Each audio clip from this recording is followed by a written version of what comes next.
She talks about how we internalize it and we perpetuate it as women. And I thought that was really, really important because, again, I think our last time we talked about how hate crimes and hate speech is not innocent, like there are consequences for that. And so this like internalization and this perpetuation of sexism is very dangerous for, I mean, if you're doing it at all, it's dangerous for you and it's dangerous for other women, specifically women of color.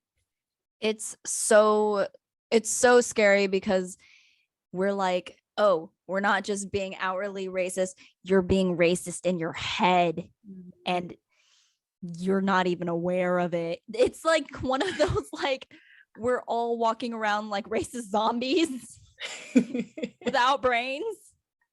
There's a cure, but but like at the same time, we're just like, oh, our default and our knee-jerk reaction right now based on generational trauma, based on historic like abuse of people of color and just flat out survival instincts have made it to where racism is our default, and it sucks.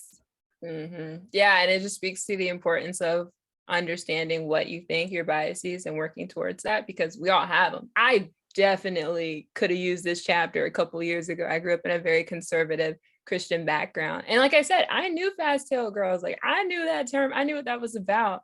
And I certainly haven't always been the biggest advocate because I believe some of these myths that culture has taught us.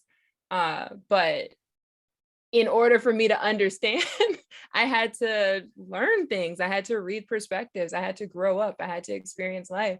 And so now, fortunately, there's been so much growth. Thank goodness.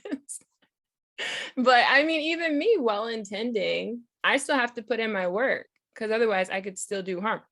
It's possible I still do harm, but I try my best to minimize it.